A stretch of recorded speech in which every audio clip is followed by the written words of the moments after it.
Welcome, friends. Let us together rebuild this world so that we may live, laugh, and lore. I was going into Toshi Station to pick up some power converters. I can bring you in warm, or I can bring you in cold. Not listening. I'm not listening. Oh, that took. Program loaded and ready. Make it so. Welcome to the Live, Laugh, Lore podcast. We're your hosts. I'm Tony. And I'm Mark. And we've got another new topic this time, don't we, Tony? Yeah, new beginnings. I think we found a good 5-episode structure. You know what I mean? Yep. You know, I think we're still working it out. I don't want to unveil anything, but I think we want to keep this, new beginnings along, for the ride, because I really kind of like it. Just because it lets us kind of hit stuff really quick and then kind of dip right back out. So, yeah, I like it too. And so this one is something that I've never had experience with it. I know it exists. I know it is a big source of lore kind of thing, but I've never jumped into it myself. I think everybody has heard of it. It's one of those ones where I bet you if you say the quote, and we're kind of teasing this a little bit, I bet you say the quote, everyone's going to know it immediately. Mm-hmm. Mark, you know the quote, right? From our very own Dwigged. Dwight? Yeah. Bears beats Battlestar Galactica. And it's Battlestar Galactica. I mean, it's so funny. I think you could literally show someone the Galactica, like the ship itself, and I bet you the layman is going to say it's Star Trek, maybe Star Wars. I mean, I don't think, it doesn't have the common markers. You know what I mean? Like, maybe I'm just so keen into it, but if you showed me, a Star Trek ship, no matter what race or anything like that, or I guess alien species, we're going to consider that, but if you showed me any of them, I could tell you exactly what they are, and this has a Star Trek feel. And this has a, Star Wars feel. Where Battlestar Galactica, I don't know, the brand recognition, maybe that's what I'm trying to get to. It just wasn't as strong. So before we kind of get into that, this is a whole new beginning. So this is kind of my way of, Mark, let's kind of talk things through. I don't want to kind of leave you in the dust. I also don't want to make this a lecture, but this is just more or less like, hey, here's some thoughts and opinions I kind of have after watching the series. Mm-hmm. There might be some spoilers. I'll make sure to say spoiler alert before. But for the most part, if you have no other knowledge of Battlestar Galactica or anything like that, we should be able to talk about it at a high level. And then this might inspire some people to go see it. Or they might go, oh, that's kind of fun to hear and talk to, but maybe it's just not for me. Because it is a little bit of a... there's a little bit of content behind it. It's going to take you a little bit if you want to finish it all. Right. So I've finished it all. And that's with an asterisk. So I finished it all. That was available on Peacock when it was still on Peacock. So that was one of the things where they were trying to get people over to Peacock. It was like a free thing. They had it for a year. And during it, they had Battlestar Galactica on it. And it was kind of my first and only time that I've ever been able to have the opportunity to watch it. Because I don't even know where it streams on, to be honest. Yeah. But the reason why I caveat that, and I'll go into this briefly, is the fact that the show in and of itself has a lot of weird start stops. They did this web series, they did that movie, they did this thing, and they kind of ping pong around. So some people might say, "Oh, I've watched an episode of Battlestar Galactica," and the diehard people will be like, "Well, I saw the web series in 2008, so there's so much to it, right?" Yeah. Where Star Wars and all these other Star Trek, they had these very defined, networked, shows or movies that were structured and everything like that, where Battlestar Galactica kind of had this grassroots effort almost, where it was first a miniseries and they back off. So let me talk about that actually right now. So there's a no-joke chronological order in which they come on into the show, but then there's also, it's kind of like the classic, what's the word I'm looking for? Always confused. Kind of like Star Wars, where it's do you watch it in chronological order or do you watch it in release order? Right. And this one kind of has a really odd, bopping around kind of. So in chronological order, as it's happening, kind of this has this very Star Trek feel, because there's I think it was in the 70s, maybe 80s, when there was the original Battlestar coming out, which is just for those who don't know, Battlestar Galactica is very much a dystopian way of looking at the future. We basically, as a human race, figured out, this automatron, which they called the Cylons, and they were our workforce, right? We perfected them, everything was going great, And it's kind of like the tale as old as time. They've gained consciousness. They look at it as enslavement. And then now they want to break free from us. And it's not enough to break free from us because they're going to go, well, you've already enslaved us once. The probability of you enslaving us again, in order for us to, survive and, maintain our, preservation, is we got to eliminate you now. And so it's kind of like the classic trope, right? You know? And of course, it's Frankenstein. Frankenstein's monster attacks Frankenstein, attacks the creator, and basically that's what ends up happening. So, very dystopian, not very Star Trek-esque, where utopian, where everything's okay, we're trying to figure out how to live in this peaceful world, where both sides are effectively going, you're going to eliminate me now, and I don't know who cast the first stone, but at this point, it's us or them. Mm-hmm. And some, that's a different feel, but that's Battlestar Galactica down to a T. Now, Mark, does that...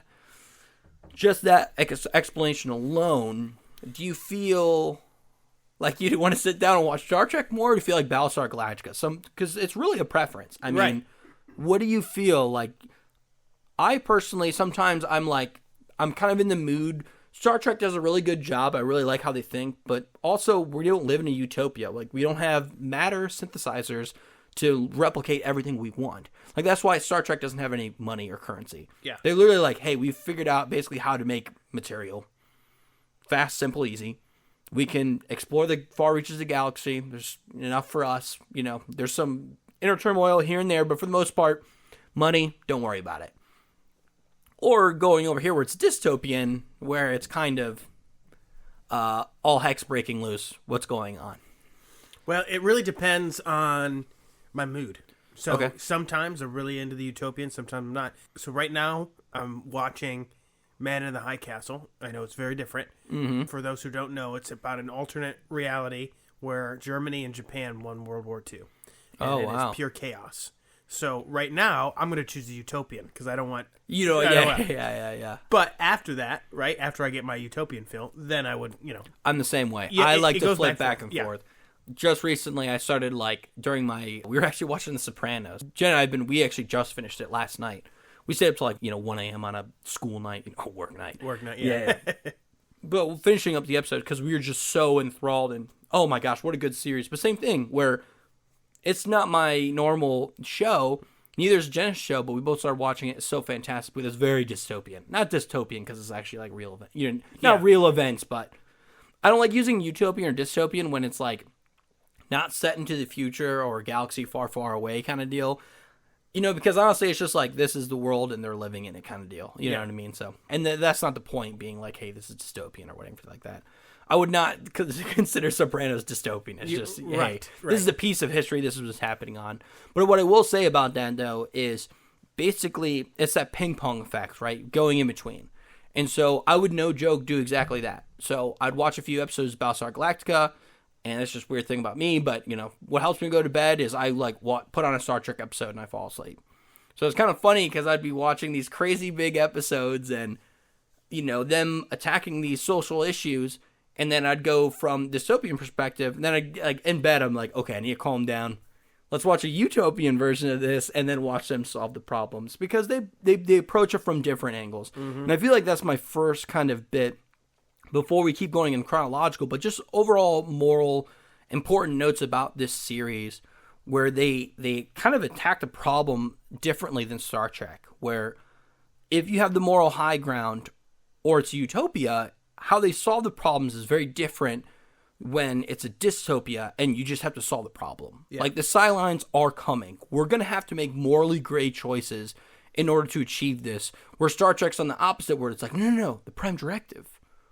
We can suffer to make sure someone else, they're not thinking like that. Two ways of thinking.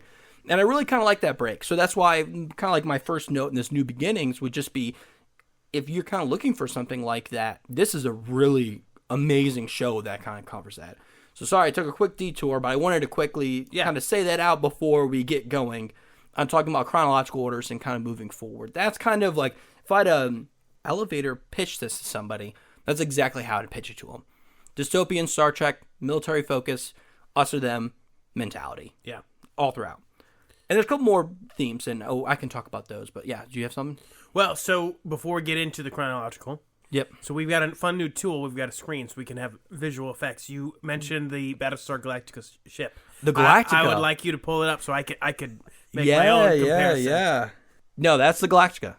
See what I'm kind of saying? Yeah. It's nothing. Nothing to write home about. I actually think it looks more Star Warsy than Star Trekky. Oh, 1000%. Yeah. Yeah. If it's anything, I think it's a lot more Star Wars versus Star Trek. And this is kind of like their beginning warship. Not warship, but actually, let me just preface this really quick, actually, just so I can really clear it up. I've kind of given you a general thing, but let me set the stage. So, Mark, I kind of talked about this where it's like, hey, this is how it compares to Star Trek. Let me just start divorcing them right now. All right, we've got that done. We've talked about Star Trek, but now let me just get you hook, line, and sinker on Battlestar Galactica. It opens up, first scene, where there's literally chaos going all about. And they're trying to figure out, like, what's happening, what's going on. And you as a viewer are trying to figure out what's going on. There's all this chaos and everything. And this is where the first chronological thing kind of happened for me. So I had a slight issue with approaching the show. Because when they released things, in Peacock, they didn't tell you how they released them. They put it in the timeline in which they got released. Mm-hmm. Or they satisfied things in movies, not the series. So, for example, we're talking about chronological order and how to watch this. I watched it all wrong, and Peacock kind of led me astray here. Because when I watched episode 1 of Battlestar Galactica, I thought, season 1, episode 1, I thought I was starting from the beginning. And literally, exactly what I'm trying to tell you right now, it starts off with everything's in chaos. They're jumping like every 47 minutes because there's this enemy fleet, which at the time is Cylons. Yeah. Where basically, like, they're able to basically calculate the trajectory of these jumps. And they have 47 minutes. So, basically, Earth has a very small fleet that they're just trying to escape this huge armada that can overwhelm them in any minute. And the only thing that's saving them is 47 minutes where they have to do perfect jumps. And they're just like, it's like this cat and mouse game where it's like 47 minutes hit, they have to jump. 47 minutes, they have to jump. So people are working around the clock. Yeah. There's all this chaos. You don't know what's going on. So the first like 5-10 episodes, I'm sitting there, I'm like, what on earth? Like, oh my stars. You know what I mean? Like, what a gripping story. I wonder if they're ever going to explain this. And I get all the way through season 1 and 2. And I'm like, wow, they just really do not want to explain the cursor to this. I thought there would be like a flash, like, how like Naruto sometimes has like a flashback, like, everything like that. I thought there'd be a flashback or something. Turns out, Mark, there's a movie before the series starts, and that movie is the miniseries, which I'll get to. Kind of like there's a Clone Wars movie before the Clone Wars TV show. Exactly. And it's, exactly, done the money. Where the miniseries you should have watched first, because that's what paints this story. So my first thing is that if you start looking at chronological order, watch order, anything from Battlestar Galactica, it gets very overwhelming because a lot of these things happen concurrently where it's like, oh, well, you get the Cylons perspective if you watch this movie, or you get the humans perspective if you watch this movie. If you do this miniseries, it's like, so it's almost like maddening. So just right now, I'm just telling the viewers right now, if you really want a really good time, don't worry about that stuff. If you're a completist, stay till the end. I'll let you know how to really watch it. But first and foremost, watch the miniseries, because then it sets everything up. So let me tell you a little about the miniseries. There's a little bit of a spoiler alert here, just let you know. But the miniseries and how it starts off is basically the Cylons have been dormant, where they basically brokered a peace. This is from original Battlestar. This is like them revamping it, so this is like a remake, if you will. So when you say original, when did that? This is like the 80s? 80s, I think. Well, hey, Mark, we have a screen now. You can go check this out, but I'm pretty sure the original Battlestar Galactica got released in the 80s. And Star Trek is what, 60s? Yeah. Yeah. And Star Wars is 70s. 78. So, sorry, 70s technically. Okay. Star Wars 77 and then Battlestar. So very close. Very close. They're all kind of on each other's heels here. So the point being is that they kind of already prefaced you as you viewer have known about this conflict. But basically what ends up happening is, in this miniseries really quick, is the fact that the humans and Cylons have brokered a peace. And I'm doing air quotes for the podcast listeners. They've brokered a peace. And they kind of have this understanding of, hey, you won't fire on us, we won't fire on you, we're all living here and well. All of a sudden, there's a fateful day where turns out that's not the case. They were able to take control of all the nukes of Earth, as well as their own nukes, and basically devastated everything. But they had a quick, basically, I think it was like an hour or 2 hours worth of everyone evacuate. So the Galactica is actually an old ship that they're about to decommission. And since all tensions were down, they basically let everything out. They're like, hey, we got to be really worried about technology. We got really close of eliminating ourselves out as a human race. We should calm down about technology. So everyone's like, the military, bah, you know what I mean? Mm-hmm. This old ship, bah, you know what I mean? They're not into it. But then all of a sudden, all these nukes start happening, and all they can do is just get on these old ships and leave. And they're not fit for combat. They're not fit for whatever. They're about to get decommissioned. So now it's all this ragtag team, and that's where a lot of the chaos is happening, because now they're utilizing old ships. Other thing, too, is there's still politicians in the world, but most of them died in a nuclear blast.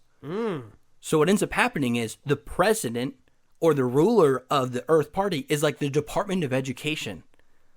So depending, you know how it goes, there's technically a list, right? If Correct. the president dies, it goes to the vice president. If the vice president dies, it goes to this person. Tony, I know the list. Yeah. So there's basically a designated survivor. And she, lo and behold, she gets on the ship and they do a roll call, a census. And they're like, Madam President. She's looking around whoa, who is that? They're like, no, it's you.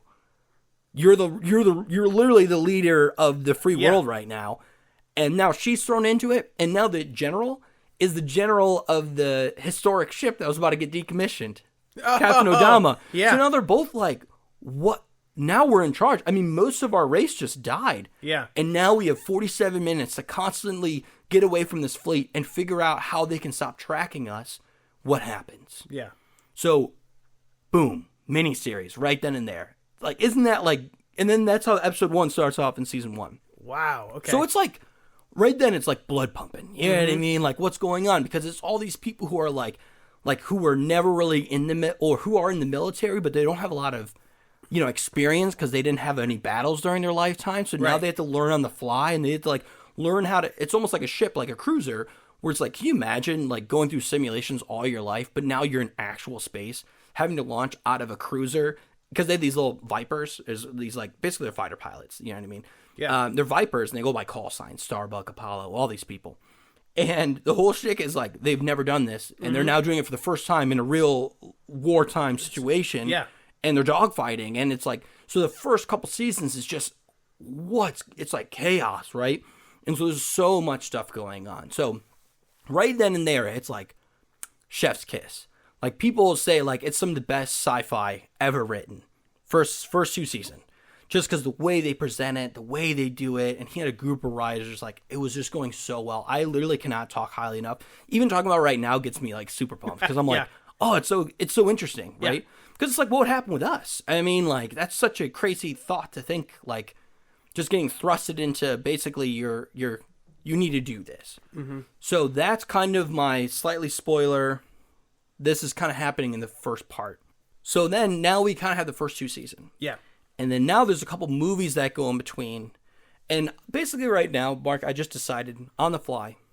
I really don't want to talk about a watch order or anything like this. It gets way too confusing. Yeah. Because there's a web series. Because basically what ended up happening was they're trying to figure out funds for the show. Mm-hmm. But the showrunner and the writers were hey, even though they won't pick this up, we can still write this in. It was basically this really big passion project for them. And they just kept writing and filming and doing this other thing. So it's a no joke, it's basically like YouTube. Yeah. Where there's just a couple episodes that they did on the fly that's officially canon, but kind of not. Right. You know what I mean? So I don't want to get bogged down with all that, but let's just say you're just watching this all chronologically. Not released, chronological to the timeline. Chronological to the timeline. Yeah. Yep. So, and there's so much more, and I don't want to spoil anything, right? Okay. That's the other thing I'm trying to avoid. But I will say one of the pitfalls, and this is from New Beginnings, I can kind of talk about my experience with the show. Mm-hmm. One of the pitfalls of the show is how there's no continuity sometimes. Where, like, you're watching one season, and then the next season it jumps, you're like, dude, what happened? You know what I mean? Like, what's going on? Turns out there's a web series in between that season. Or, there's no joke, seriously, there's a web season in between 3 episodes. So, it was like season 2 or 3, I think it was 2, it's like episode 15, and then episode 16, there's a big jump. And you're like, what the heck happened? And apparently there's a web series that went in between that. So in a weird way, like, they're almost shooting themselves in the foot. Like, you have to be such an avid fan to actually watch all this straightforward and to find it. And so that's like the first, I will say, a little bit of a pitfall. Still, it does not diminish the writing. A little bit of a pitfall of the first chunk, the first 2 seasons. The second pitfall, and I'll just get these pitfalls out of the way so we can talk about the really interesting stuff so I can kind of bolster it. You know, it's kind of like the compliment sandwich, right? Yeah. Give him first compliment, amazing first 2 season. You know, some pointers I'd give is, discontinuity, a little rough. Other thing, too, is that basically I didn't realize this at the time. I was talking to one of my buddies, Jerry, he's one of my work friends. He's a writer, and I didn't realize but there was a writer's strike that happened. So by the last season, they were like, hey, you just need to get this out. And the main writer was always writing with the group. But now it's him. So then all of a sudden, the last season feels so even more disconnected because he was just throwing crap at the wall and seeing what stuck. Yeah. Like, literally, he was fundamentally changing these characters, and this character is supposed to be like the prodigal character. It's almost like Game of Thrones level. Right. Like, that was my first actually experience outside of Game of Thrones because I watched Battlestar Galactica before Game of Thrones, which was literally like the last season. I'm like, this almost invalidates everything. So if you talk to a real Battlestar Galactica fan, they're kind of like, hey, season 1 too, right? Yeah, that's like kind of like the joke where it's like, yeah, it's so good. But then when you get to the last season, it's just kind of all these ramblings that, like, there's still some like really solid episodes, like Diamond in the Rough episodes. But for the most part, it's kind of, what the heck? Yeah. You know what I mean? Kind of like Luke Skywalker in the sequel trilogy. Exactly. It's like, but the funniest thing is he was a head writer the whole time. Yeah. So it's like he didn't have anyone tell him no. I think that's what was the big thing. Like, you know what I mean? Or he got so excited that, like, he kind of got caught up on his own. He was almost like painting himself in the corner. So he'd paint just another corner. And then he'd paint himself in that corner and then paint another corner. You know what I mean? Like, he just kept kind of doing it. So a lot of people kind of got a little bit tired of it. But, okay. That was kind of like the last bad thing I had to say. And it's really not that bad. I mean, generally, it actually kind of gets a little bit funny toward the end because you're like, dude, what? You know what I mean? It's just kind of wild. But there's the last bad thing. So, Mark, if I told you those 2 bad things, would that kind of dissuade you a little bit or anything like that? I'm hoping not to sound too negative, but I do want to be realistic where I'm like, dude, you kind of have to buckle in, you know? I don't think it dissuades me. It's good to know going in.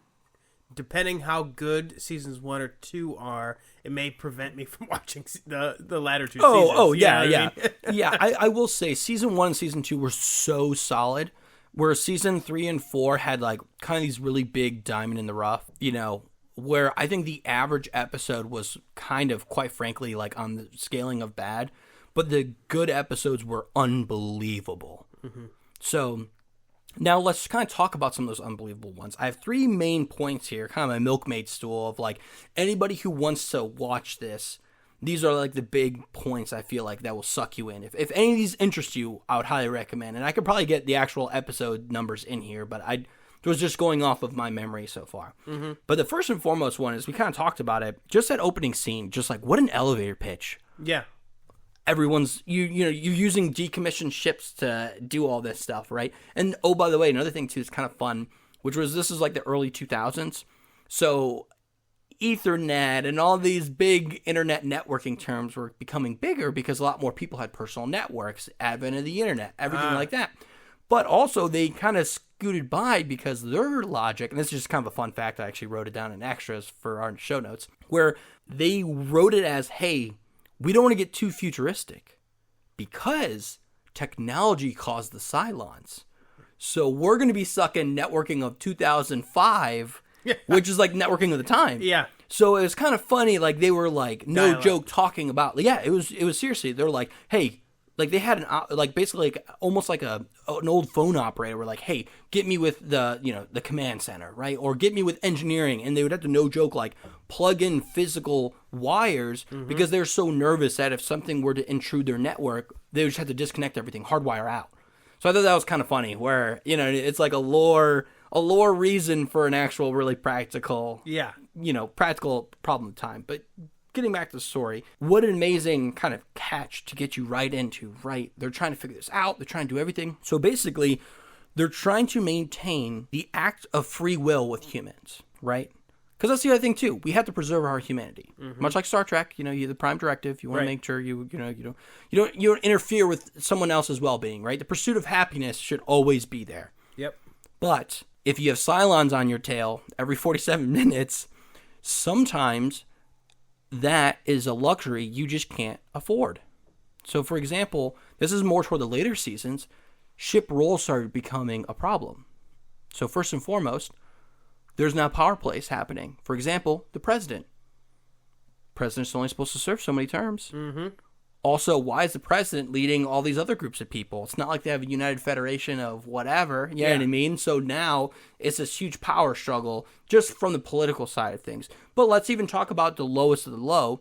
For example, all these people, they need to jump. They need fuel. They have fuel ships, and these fuel ships are providing for everybody else. So, for example, the politicos, the politics, they're all on Cloud 9. Literally, the ship is called Cloud 9, which I think is kind of funny. Yeah. But the whole point is like, it's a utopia. It was for the richest of the rich. And so they're rich of the rich, and they're having kids, and they're able to kind of enjoy the wealth that they've provided for the family generationally. Whereas the people on the fuel ship are now stuck in almost this indentured servitude because they can't stop making fuel. They have to keep jumping. People will die. They're the most critical people, but they're the ones with the worst, basically living conditions. And a lot of them don't want to have kids now because they're like, dude, we're just going to breed them into this. Like, we've been doing this for over 10 years. Yeah. This is a job that's only supposed to be 2. And then, that's like why the whole bring him shtick. into this? Yeah, why bring him into this? And that kind of do a really big problem because they're like, dude, bring other people over here. Like, let's have a duty roster. But then the only problem is like, if you mess up the fuel, you're going to end lives. So can you really train somebody? You know what I mean? Can you really have a duty schedule that affords you to train? So it's like these types of questions and like, oh my gosh, like, isn't that just like, I don't know, for you, does that kind of get, because it's like, wow, like we're in the future. They've literally solved, this light speed travel. I think it's called, not an FTL. It might be FTL drive, faster than light travel. I think I can't, I've watched so many sci-fi things. I can't remember what they call it, right? Is it warp? Is it light speed? I don't know. But my point is that like, does that kind of get you in? You're like, whoa, dude, how do they solve this? Right. Because there's really a no-joke strike. They're like, we'll kill everybody. Yeah. Right here, right now. We'll kill everybody. Like, we're done working. Like, what are you going to do? Yeah.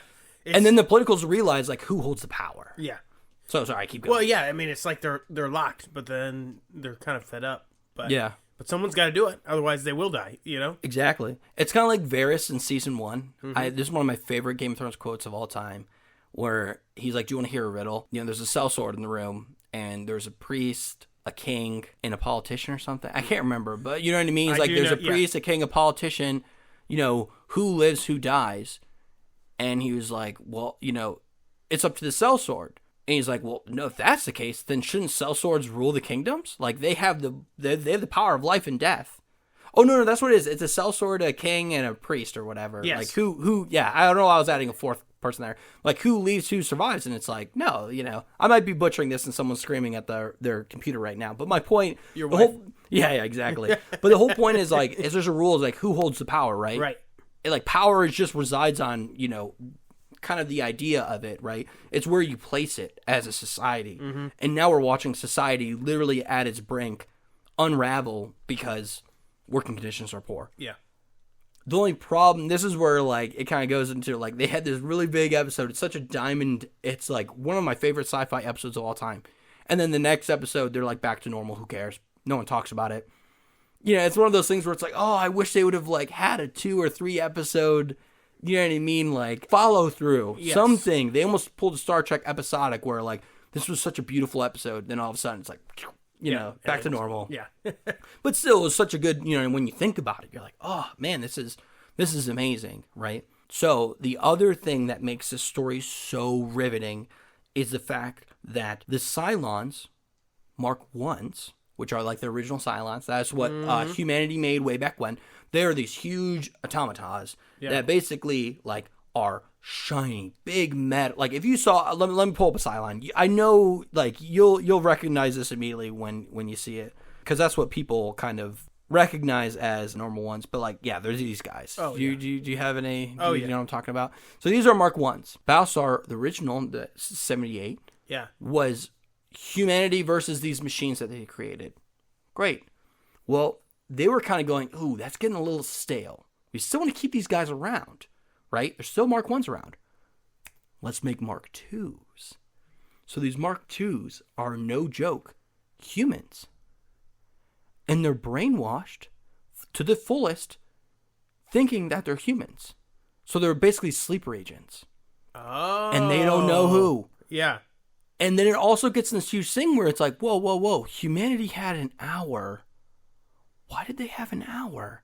Why didn't the Cylons just nuke everybody? Yeah. So now it gets into this big, like, who done it? How can you trust anybody? Yeah. And, like, the other thing, too, is that they are so biologically advanced, these Cylons, these Mark IIs, that they have blood, they have feelings, they have emotions. They themselves don't believe they're Cylons. Like, literally, one of them's like, I think I'm a Cylon, and they go to, like, kill themselves. Because they just, like, it just doesn't compute. But then, like, you know, whatever. There's so much more, and I love to get down to it, but I also don't want to spoil anything too much. And I definitely do not want to spoil who are the Cylons. But I just want to say there's this big whodunit. Mm-hmm. Because it isn't until probably the end of, like, season 1, that's, like, the big cliffhanger where they're like, oh, my gosh. Like, there's Cylons out there. Yeah. Right? And it's kind of crazy. So, big. And also, that's the other thing, too, that's kind of confusing about the first episode. I won't say who it is, but first off, Sam Witwer, the guy who does Darth Maul voice acting, he also does The Force Unleashed. Yeah, he's my main man. This is like his debut. I don't know if it's actual debut, but this is like what he's like first known for. But he is in this love interest with this girl. I won't say anything more, but the whole point is that girl's there, but then the girl's also getting, because he's left in Earth, messing around, like basically nuclear fallout, and trying to figure out like how to basically pick up the pieces on Earth. But the same girl is also on the ship, on the Galactica. So it's like, wait, are they twins? What's going on? Because they don't explain anything. Right. So it's just, you're just sitting there like, why is there these two different things and what's going on? And, it's just so good. So there's a big whodunit. And the very last one is the fact that they also have these very big tropes of human versus machine, and kind of understanding points as they kind of walk through each of their own perspectives. So I will say, of all the shows I've ever seen, when I heard the term soliloquy in English class, or a monologue, same thing. I think a soliloquy is a monologue that like an outside observer hears. Yeah. I can't remember the difference. There's some term there. But point is that when I heard it, I was like, I didn't really appreciate it at the time because it was like Shakespeare and, wherefore art thou Romeo, whatever. So I will say that this movie delivers some of the best absolute soliloquies, monologues, whatever you want to call them, of all time, that make it so fundamentally amazing, where you just sit back and you're like, oh my, the writers were on a whole new level when they wrote this. But one of the best ones is actually during this role, I said, self-sacrifice, where basically a whole bunch of stuff happens. I don't want to spoil it, but basically a sect of the humans that were on the Galactica and other ships get captured by the Cylons. They think they found because that's the other thing too. They're looking for another Earth because they're like, hey, we can't keep living on these ships, right? We have to go away from the Cylons. We can't keep living on the ships, and we need to find somewhere to basically reside where the Cylons are not going to find us. So we got to find not only a livable planet, but also one that is not going to get overrun the second we go there. And that's very difficult. I like how they show it because it's not like Star Trek where they have faster than light, they have warp bubbles. So then all of a sudden, like they're like, oh, hey, we found this M-class planet. You know, it's got oxygen. We can breathe on it, everything like that. Where they're no joke. They have these warp bubbles or, you know, faster than light drives, but they're struggling finding planets because there's not many Earth-like planets out there. There's not many planets that have oxygen and breathable atmosphere. And like, they're showing them as they're going, they're trying to find these planets. So not only, it's a tall order. Let's just say that. Eventually they think they find one. And then all of a sudden, when all looks bleak, when all looks great, it turns bleak because the Cylons find them. And so basically they capture like half the force. And so this is the Cylon, and this is where like the writing is just brilliant. The Cylons are like, hey, we're going to work you like you worked us, but let's figure out, this is our test. We're going to be controlling you. We're going to give you the necessary things to live. We're doing everything that you did to us, but we're seeing if now we can be the drivers here. You guys work, but we'll give you a little, basically they're trying their hands out what the humans did. And they're like, but here's the thing. We're not going to hurt you, right? Just do what you're doing. Keep living the way you live. You know what I mean? Like, we're basically going to oversee you, but, like, don't step out of line or we're gonna treat you horribly for it, kind of deal. And so they try this. And tensions rise, everything like that. And it gets so much to a point where basically people are like, we need to solve this. And so they actually have suicide bombers. And, you know, during these big events, and they're just killing robots, which are replaceable. Yeah. But these humans aren't replaceable. Right. Mark 1s don't get that. They're just normal robots. But Mark 2s, which have the human spirit after, you know, they're kind of like basically, like, they woke up from their sleep, so they understand that they're Cylons, but they also have some kind of human understanding. But one of the leader of this Mark 2s, he's sitting there and he has this just beautiful speech where he's like, you know, I'm looking out of the same gelatinous eyeballs, but I'm seeing the world differently. You know, like, these people are willing to end themselves to, quite frankly, destroy something that we can replicate in 2 minutes. Like, we're trying to self-preserve, but here's these people that we're trying to live with, but they're willing to end their self-preservation just to show a point. And it's like this huge, beautiful, long speech, and it's like, just listening to it, it's just, it's top tier. So I don't want to keep belaboring the point, but if any of those tropes kind of hit you, those are like really big, solid tropes. But if any of those tropes hit you, I would 1000% start watching it because there's so much more, and it's built up. These are the ones that I watched this like 3 or 4 years ago. And it's stuck with me ever since. Like, I think about these episodes, like, I'm at a stoplight for longer than I should be. I think about those episodes all the time. It's just so good. And I wish I had a soliloquy up and we could read it, but no, it is like, literally look up, like, best monologue, Battlestar Galactica, and you'll get that first one. It's super good. Yeah. But no, Mark, with all that being said, that is kind of all I had on this New Beginnings. Did I convince you? Did I be a good enough salesperson to tell you what's going on? Yeah, I think so. So at first I thought it was going to be, when you were first describing it, like Terminator and Skynet, like Skynet's trying to take over. But now it seems like they want to be in charge, but cohabitate a little bit. They're trying to cohabitate. Yeah. But I think that's the problem. There's so much distrust on both sides where it's difficult. And it also had a pretty controversial ending, but I don't want to spoil that ending either. But yeah, it is for sure interesting. I will say that. So, but you're right. It's the first season or the first series in the 78 version is very much like that. Skynet, we're destroying you. And I think I think they just kind of saw the writing on the wall. Like, hey, if we're going to revamp this, we can't do the same thing. We can't do the same thing, right? What makes sci-fi so good is you can explore these morally ambiguous situations and circumstances from a new perspective because you're in a new environment, but you're still looking into the human condition. Does that kind of make sense? I don't know. It does. You probably look at history that way, where it's like you read these people's lives and you're like, wow, you know, it kind of makes you think. Where mine's like all sci-fi or fantasy, where it's like, man, the way they approach these problems, you know, my release date for my work is not necessarily like the Ring to Mordor, but still, you know, there's something there where the human condition, or at that point, the halfling condition. Yeah. But with that being said, I do want to go into, we have a little bit of a mini game with Lord of the Rings. So, do you want to rock and roll that one really quick? I think you did a sufficient job of setting the stage for Battlestar Galactica. I hope so. Yeah. I mean, I don't think we can do more.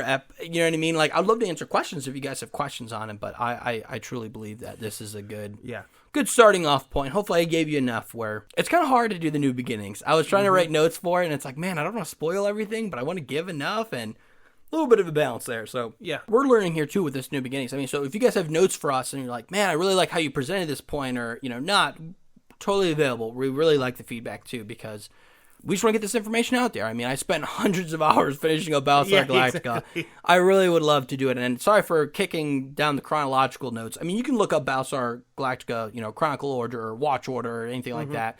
Everybody has their own opinions and stuff like that too. And I just didn't want to bog people down because I feel like that just gets too much, right? Yeah.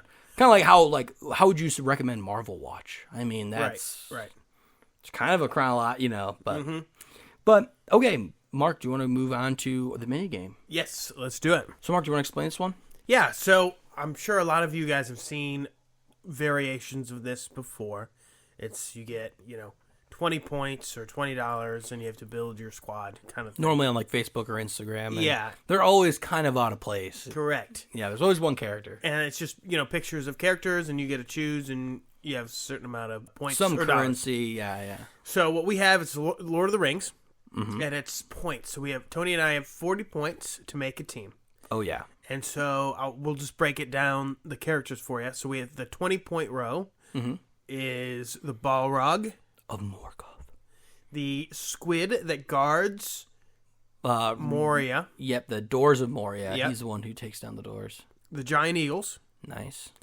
And then... Gahir. Then the... That's the eagle's name, by the way. Oh, it's Gahir. The leader of the eagles? Yeah, or at least the ones that Gandalf rides on is Gahir. And then I'm not sure what the creature's called, but it's what the King of Angmar rides on. It's like a dragon, serpent, lizard thing. Yeah. Do you know it's a donkey screech? I just watched that. Is it really? Yeah, okay. Yeah. I did not know that. It's not like your normal hee-haw, but donkeys will actually screech, and that's what they used as recording. And then cheese graters for the wings.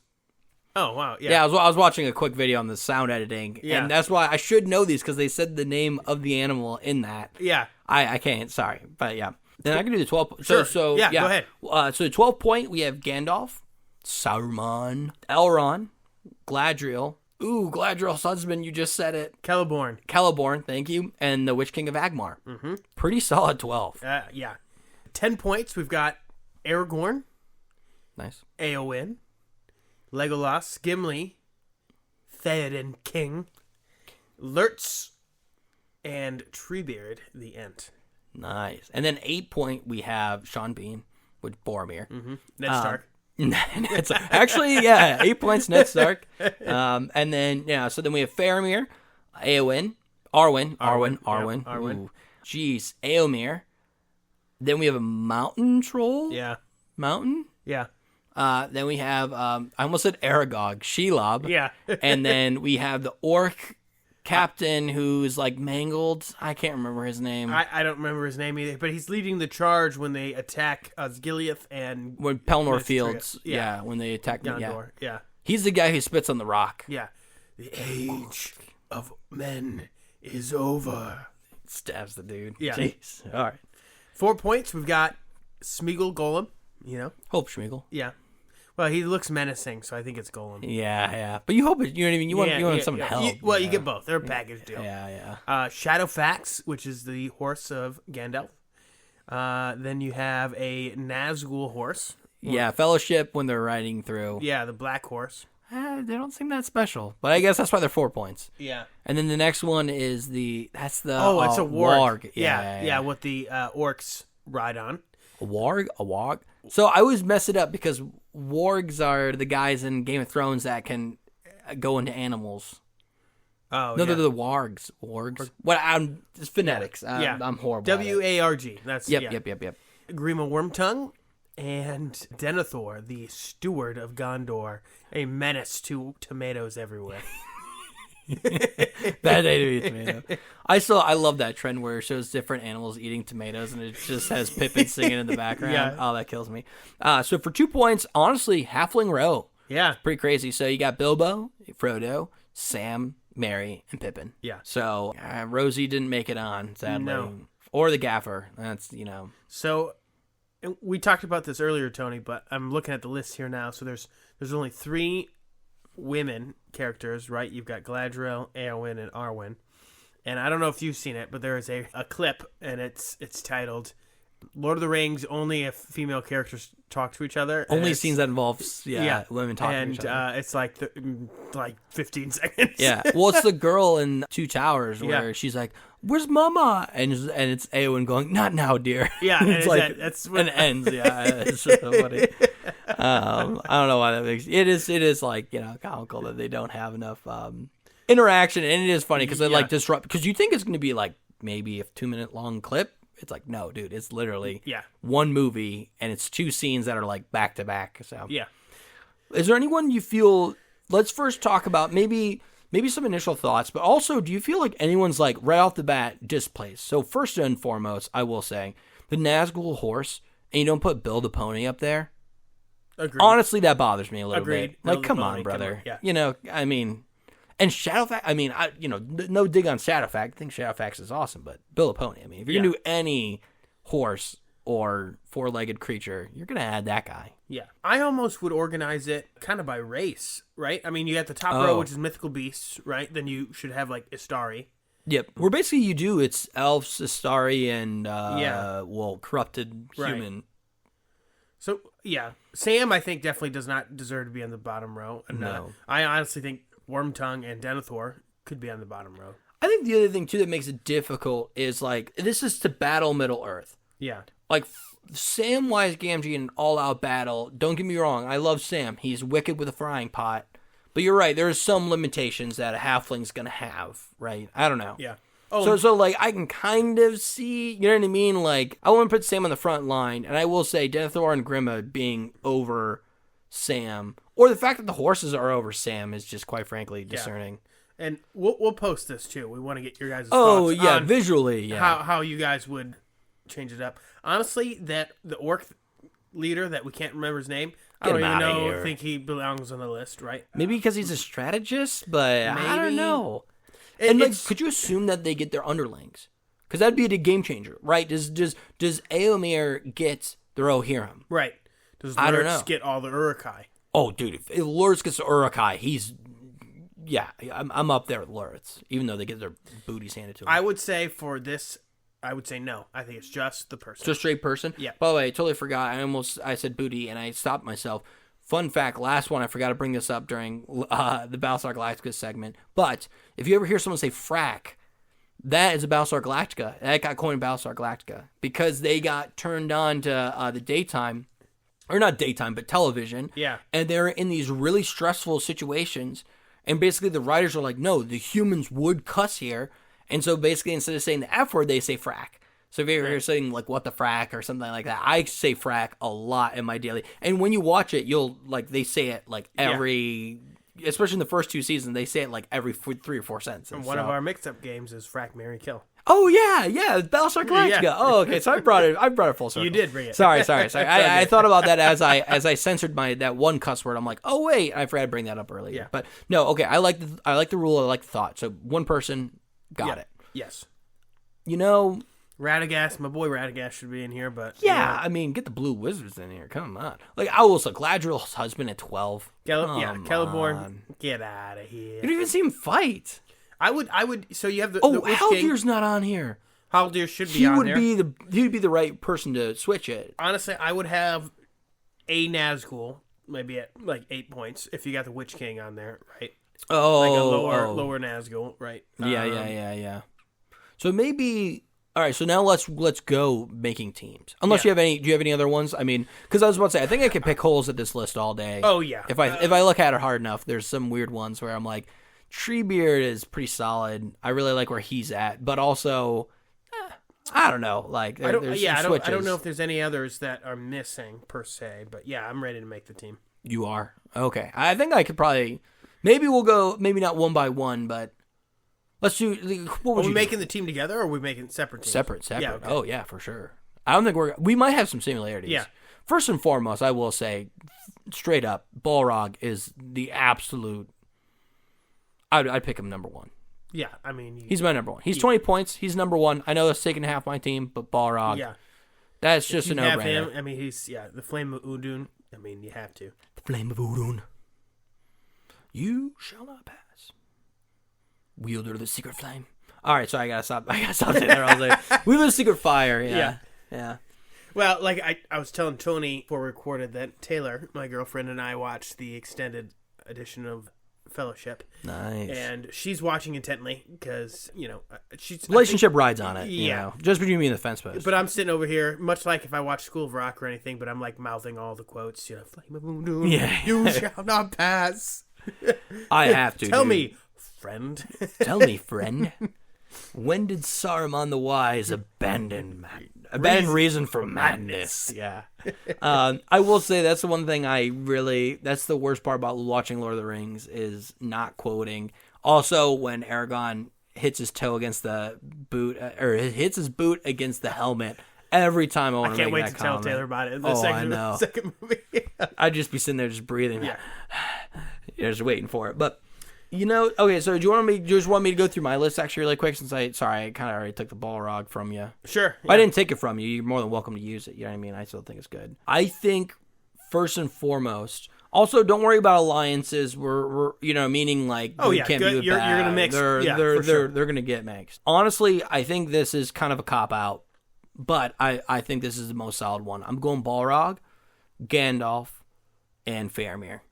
That's 40 points right there. Okay. Short team, but it's a sweet team. Yeah. Faramir is my boy, but there's just something about him. The fact that he's a ranger, the fact that I think he's going to be great counsel. I'm going in for a counsel almost because it's like Gandalf's going to help me out with counsel and offensive.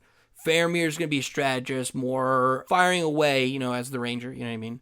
Helping out. And then the the Balrog is just a straight up power play. Honorable mentions, Shelob. I would like to have Shelob up there. I think that's a big one.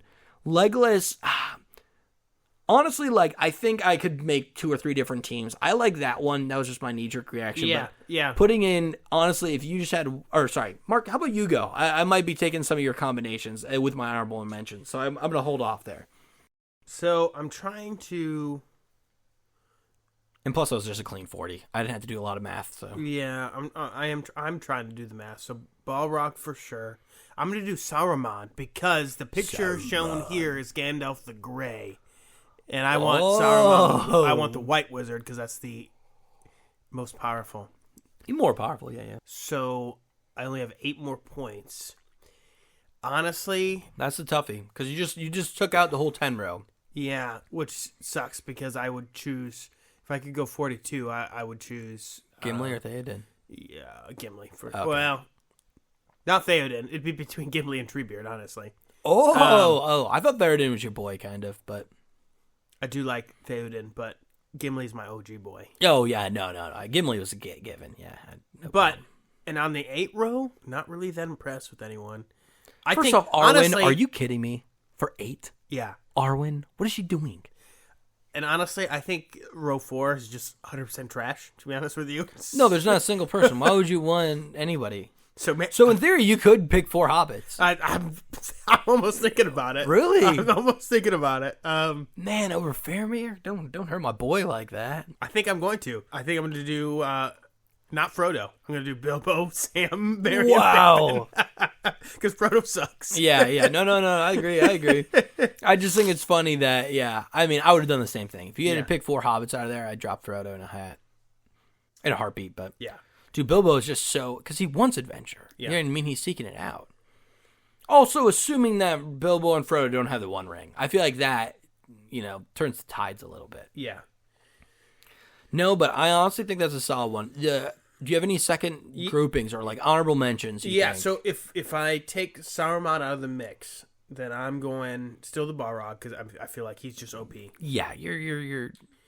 And then I go Gimli and Treebeard. And then done. Just call it a day. Yeah. Oh, no. That's all, too. I honestly think you can get away with that whole 10 line. Yeah. You do Aragorn. Do Aragorn, Legolas, Gimli, and Treebeard. Eowyn doesn't deserve to be in 10 points. No, I don't think she does. That, but she is definitely an 8-pointer at best. Yeah. So I feel like her and... by the way, we will absolutely post this picture somehow, some way. Yeah. Either to the Instagram or something. Maybe this will be the Instagram picture. That might be good. But Oh, yeah. But the point being is that it'd be wild if we don't show this because now we're just talking about it overall. But yeah, I think I'm good. Honestly, I don't know if I have any other honorable mentions. All right, There's some weird ones where you can do 2 12s. So like maybe I do like Saruman, the Witch King. And then do something along the lines of, so that's 24, and then do something along the lines of like Wormtongue. Wormtongue's so worthless. You know what I mean? I don't know. I feel like he's... So let's do this. Okay, so we have our ideal team. Do we do the worst team? Yes. Yes. Yes. I read your mind. I looked over and I was like, oh my like gosh. You're trying to die. Yeah. Oh, trying to die? I'd do the squid monster first and foremost.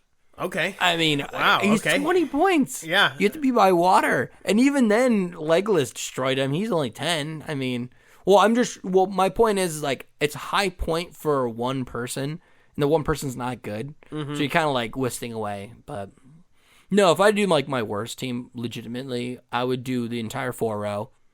So get Gollum, Shadowfax, the Nazgul, Horse, Warg, Grima, and Denethor. Yeah, so that's what, 24? 1, Ye- 2, 3, 4, 5, 6. So yeah. Yeah. 24. Shoot. And then, oh my gosh, I'm just burning through. I don't even know. Probably Arwen would be up there. Oh yeah, dude, 16. Yeah, no, exactly. Yeah, so 16, that'd be perfect 40. I do Arwen and the Orc Captain. Okay. So all 4, Arwen or Captain. That'd be my worst of the worst. Okay. They'd be so dysfunctional. Who's the leader? Yeah. The Orc Captain would want to be the leader. Arwen would try to. No, I will say. Okay. Now that I'm thinking back, Arwen does actually kind of a lot. Yeah. I think it's just overshadowed because her first scene is heroic saving Frodo and casting the. I don't even consider that casting the spell or singing to the river in order to wash away the Nazgul. So maybe I'm giving Arwen too hard of a time. All right, I'll switch her into the Cave Troll. I feel like the Cave Troll's not doing much. Okay, yeah. He did stab Frodo, but Mithril, come on, you can go through that. Yeah. Right. So I'll switch it to Cave Troll. Sorry, I was being a little bit harsh on Arwen. I kind of forgot her first scene. She actually does quite a bit. Yeah. So for me, I think I've got Celeborn, so that's 12. Oh. nice.